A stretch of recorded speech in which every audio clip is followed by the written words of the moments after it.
Hello everyone, welcome to my YouTube channel Vindhya education में आप सभी का स्वागत करती हूँ। आज हम लोग जानेंगे भारत के संविधान के निर्माण और उनकी प्रक्रिया के बारे में और कैसे संविधान सभा का गठन होता है। इन सारी चीज़ों पर हम लोग चर्चा करेंगे। तो चलिए मैं हेडिंग दे देती हूँ, भारत का संविधान। भारत का संविधान यानी कॉन्स्टिट्यूशन ऑफ इंडिया। तो यहाँ हमें भारत के संविधान को जानने से पहले ये हमें जानना होगा कि संविधान आखिर कहते किसको हैं और इसकी आवश्यकता हमें क्यों महसूस होती है। तो संविधान, इसके नाम में ही क्या छुपा हुआ है? संविधान यानी सभी के लिए बराबर या समान नियम कानून होने चाहिए, जिससे किसी प्रकार का समस्या नहीं हो। यानी कहने के लिए कि वो सरकार हो या फिर नागरिक हो, दोनों को संचालित करने के लिए एक नियम कानून की आवश्यकता है। जैसे हम देखते हैं कि एक परिवार भी होता है, उसको चलाने के लिए नियम होते हैं कि नहीं, कौन सा व्यक्ति कौन से कार्य करेगा, वह अपने कौन से उत्तरदायित्व का निर्वहन करता है, तो उसके लिए भी एक विधान की आवश्यकता होती है। तो जहाँ एक इतने बड़े देश की बात आएगी, क्या वो बिना किसी नियम के चलना पॉसिबल है? बिल्कुल नहीं। तो इसलिए हर एक देश में क्या होता है, उसका एक अपना नियम होता है, एक अपना कानून होता है, और उस देश का कौन से नियम को लागू करेगा, कौन से नियम कानून को लागू नहीं करेगा, तो इन सारी चीज़ों का उल्लेख कहाँ होता है? इसी संविधान में होता है। और ये जो संविधान होता है, ये संविधान लिखित रूप में भी होता है और अलिखित रूप में भी होता है, यानी एक दस्तावेज के रूप में होता है। ये ज़्यादातर देशों में किस रूप में होता है? लिखित दस्तावेज के रूप में होता है, जिसमें उस देश की शासन प्रणाली को कैसे चलाना है, इन सारी चीज़ों का इसमें उल्लेख रहता है। संविधान में एक सामान्य व्यक्ति से लेकर एक राष्ट्रपति के कौन कौन से कार्य हैं, उनके कौन कौन से अधिकार हैं, एक व्यक्ति के को क्या क्या अधिकार हैं, उसके क्या क्या कर्तव्य हैं और उसकी कौन कौन सी स्वतंत्रता है, एक छोटी सी बातों से लेकर बड़ी बातों तक का उल्लेख कहाँ है? इसी संविधान में है। तो हम इसको छोटा मोटा पुस्तक नहीं कर सकते हैं, ये इतने बड़े देश को संचालित करने की ये काम करती है। तो कहीं ना कहीं जिस देश में अच्छा संविधान होता है और उसको अच्छे से लागू कराया जाता है, वह देश क्या होता है? बहुत ही विकसित होता है और अपने विकासशील प्रक्रिया द्वारा वो सारी चीज़ों को हासिल कर पाता है। तो ये संविधान हर एक देश के लिए क्या है? बहुत ही जरूरी होता है। अब हम देखते हैं कि ये संविधान निर्माण की प्रक्रिया कैसे शुरू हुई होगी, आखिर कहाँ से ये संविधान सब ऐसे हमें सुनने को मिलता है। तो हम देखते हैं कि 1215 ईस्वी में सबसे पहले इंग्लैंड के उस समय राजा थे जॉन। इनके समय में क्या होता है, एक कानूनों का ये लिखित जो एक दस्तावेज तैयार किया जाता है, उसी सबसे पहले ये राजा के दरबार में ही इसको लाया गया था। और उस समय ये जो एक लिखित दस्तावेज के रूप में इसको तैयार किया गया था, इसको थोड़ा बहुत संविधान की संज्ञा दे सकते हैं, लेकिन ये संविधान नहीं था, लेकिन इसको मैग्ना कार्टा कहा जाता है। यानी यह क्या था? नियम कानूनों का एक लिखित दस्तावेज के रूप में सबसे पहले इसको लाया गया। लिखित दस्तावेज के रूप में सबसे पहले राजा के दरबार में क्या किया गया था? इसको लाया गया था, यानी बताया गया था लिखित दस्तावेज के रूप में। तो इसको मैग्ना कार्टा भी कहा जाता है, मैग्ना कार्टा। ठीक है। अब हम देखेंगे कि विश्व में सबसे पहले संविधान किस देश में लाया गया। यहाँ जो मैंने इंग्लैंड लिखा है, यहाँ संविधान लाया नहीं गया है, लेकिन पहली बार शासन को कैसे लिखित रूप में वहाँ के राजा के सामने वो प्रस्तुत किया गया था कि इस नियम कानून के अनुसार ऐसे शासन होना चाहिए था। वो कहाँ हुआ था? तो पहली बार इंग्लैंड में, और उस समय वो राजा थे जॉन। तो ये पूछता है कि सबसे पहले विश्व में किस देश में संविधान लागू किया गया था और निर्माण भी उसी देश में हुआ था। तो सबसे पहले उसका नाम है अमेरिका। अमेरिका यानी अमेरिका 1776 में क्या हो गया? अमेरिकी स्वतंत्रता संग्राम के द्वारा ये आगे बढ़ा, इसलिए इसने अपने संविधान का निर्माण किया। तो हम देखते हैं जो अमेरिका है, अमेरिकी जो संविधान है वह विश्व का पहला संविधान है। ये क्या है? विश्व का पहला संविधान है।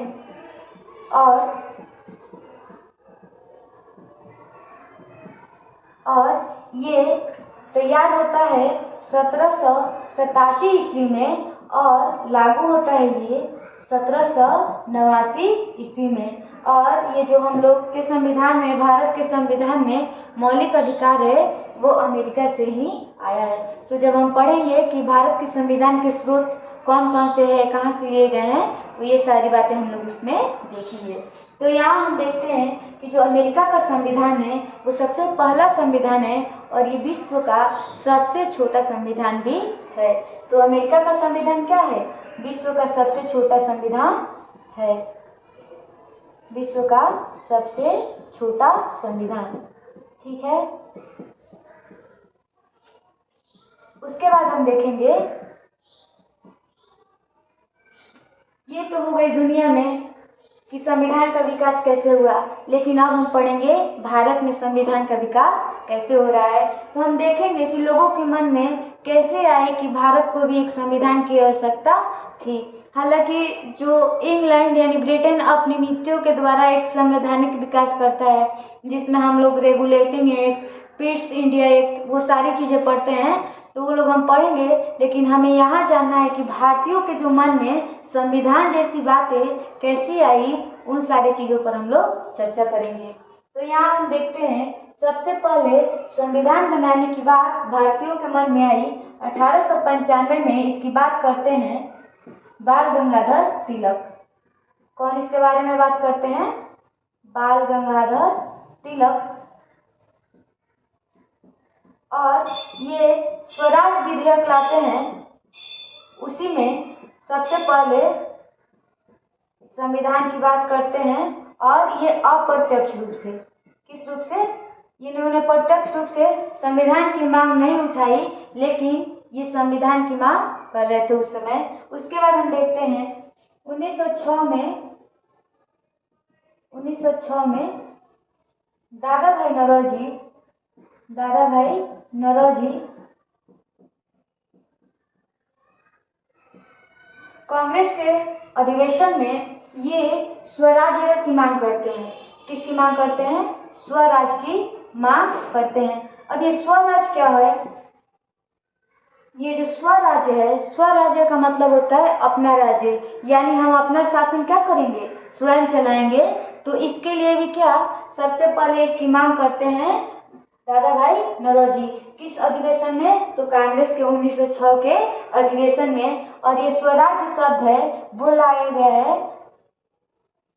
है दयानंद सरस्वती के सत्यार्थ प्रकाश से। ये कहाँ से लाया गया है? सत्यार्थ प्रकाश से। तो इस प्रकार पूछेगा कि पहली बार स्वराज्य शब्द का प्रयोग कौन कर रहे हैं? तो दादा भाई नौरोजी।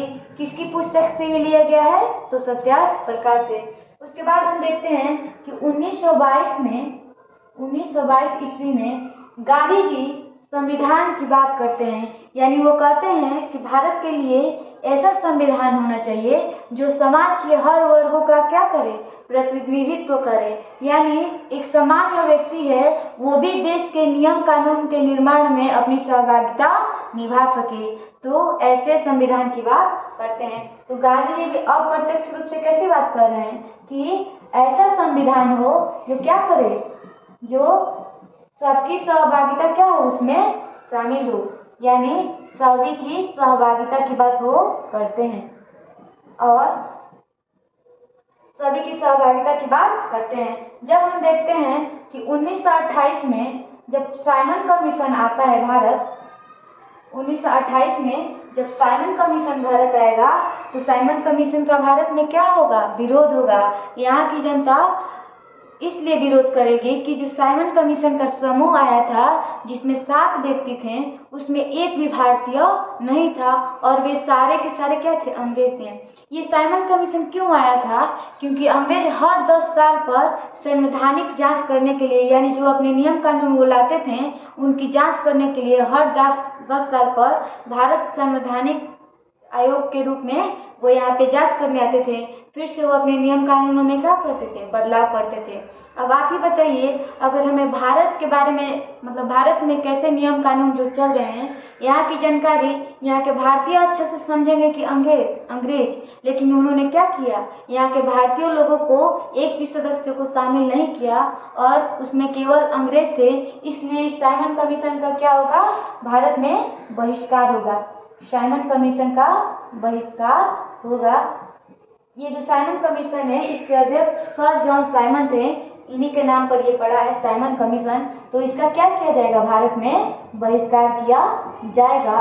और उस समय भारत सचिव थे, उस समय कौन है, भारत सचिव बर्केनहेड।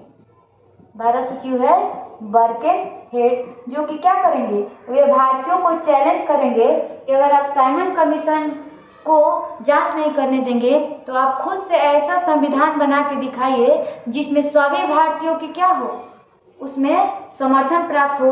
भारत का कोई भी वर्ग इस संविधान में असहमति नहीं दे। और वो भारतीयों को एकदम समझता था लोग कि ये लोग किसी काम के नहीं हैं, ये लोग अपने शासन के लिए एक संविधान भी तैयार नहीं कर सकते हैं। लेकिन यहाँ के जो मोतीलाल नेहरू थे और सारे लोगों ने क्या किया, बर्केनहेड के इस चैलेंज को क्या किया, स्वीकार किया और नेहरू समिति भी बनाई जिसके अध्यक्ष मोतीलाल नेहरू थे। तो इस बर्केनहेड के चैलेंज पर क्या बना, नेहरू समिति। नेहरू समिति ये बनेगा 1928 में। कब बनेगा, 1928 में, जिसके अध्यक्ष कौन होंगे, मोतीलाल नेहरू। ये जवाहरलाल नेहरू के पिताजी थे, मोतीलाल नेहरू। और ये तैयार करेंगे क्या, नेहरू रिपोर्ट।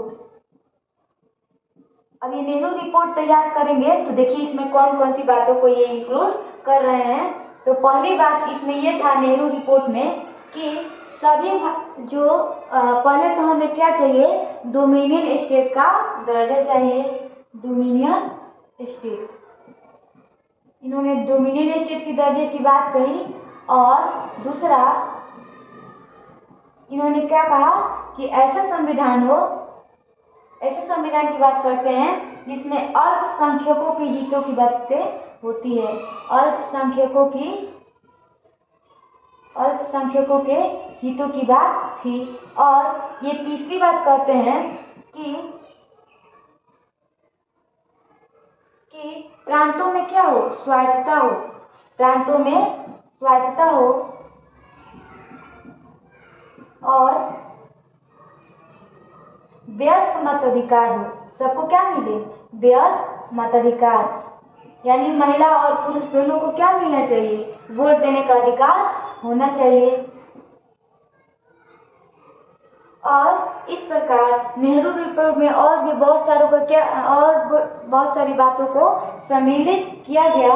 लेकिन इसमें क्या हो गया, इस नेहरू रिपोर्ट पर कांग्रेस के कुछ सदस्य भी, मतलब कांग्रेस के सभी वर्गों की सहमति भी इस पर नहीं बन सकी। मुस्लिम लीग ने भी क्या किया, इसमें असहमति जताई और सारे जो दल थे वो भी क्या किए, नेहरू रिपोर्ट को अस्वीकार कर दिए। और बर्केनहेड का यही शर्त था कि आप जो संविधान बनाओगे उस पे सारे भारतीयों की सहमति होनी चाहिए। इसलिए इस नेहरू रिपोर्ट को इसने क्या कर दिया, अस्वीकार कर दिया। ये जो नेहरू रिपोर्ट की बहुत सारी बातें भारत के संविधान में आज भी शामिल है। जैसे उसमें व्यस्क मताधिकार की बात कही गई है, इसमें सार्वभौमिक व्यस्क मताधिकार यानी महिला और पुरुष दोनों को क्या करना चाहिए, इसमें शामिल करने की बात कही गई है। यहाँ मैं लिख देती हूँ, सार्वभौमिक व्यस्क मताधिकार की बात कही गई थी। इस प्रकार ये जो नेहरू रिपोर्ट था ये भी पूर्ण रूप से सफल नहीं हो पाया था, लेकिन इसमें जो बातें थी वो भी बहुत महत्वपूर्ण थी। इसके बाद हम देखेंगे कि 1934 में हम लोग देखेंगे 1934 में पहली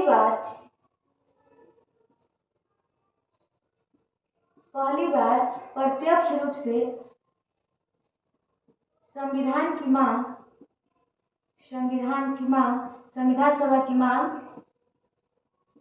कौन करेंगे? एम.एन. रॉय। कौन करेंगे?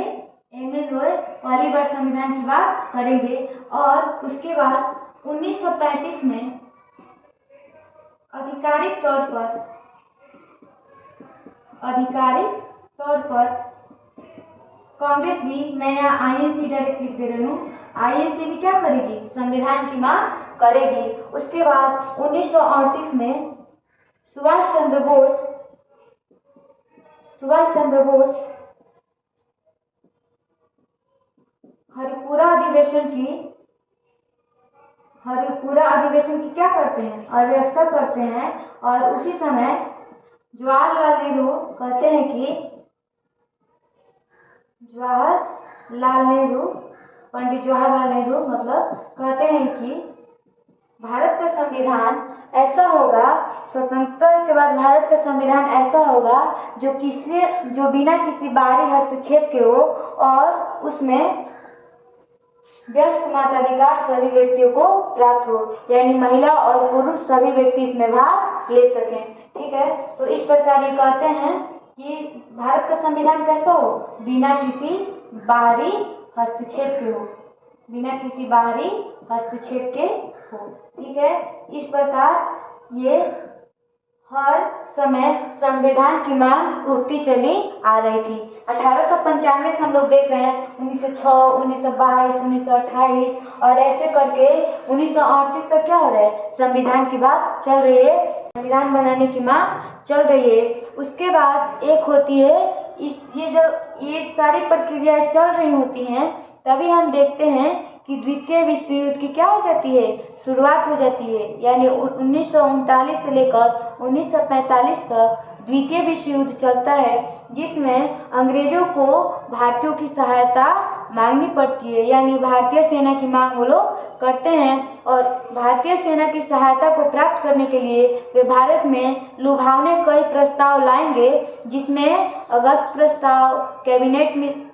प्रस्ताव, क्रिप्स मिशन, ऐसे बहुत सारे प्रस्ताव लाएंगे कि हम आपको संविधान बनाने देंगे, डोमिनियन स्टेट का दर्जा देंगे, वायसराय की कॉलोनी में आपकी संख्या को बढ़ा देंगे।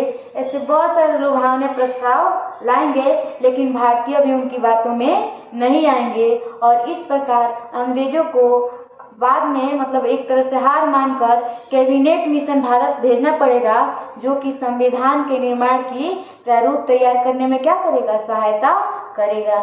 तो ये सारी चीजें यानी हम अगले वीडियो में देखेंगे कि अंग्रेज कैसे अगस्त प्रस्ताव ला रहे हैं, क्रिप्स प्रस्ताव ला रहे हैं, और कैसे कैबिनेट मिशन के आने से संविधान सभा की क्या होती है? संविधान सभा का चुनाव होता है और संविधान निर्माण की प्रक्रिया क्या होगी? शुरू होगी। तब तक के लिए धन्यवाद।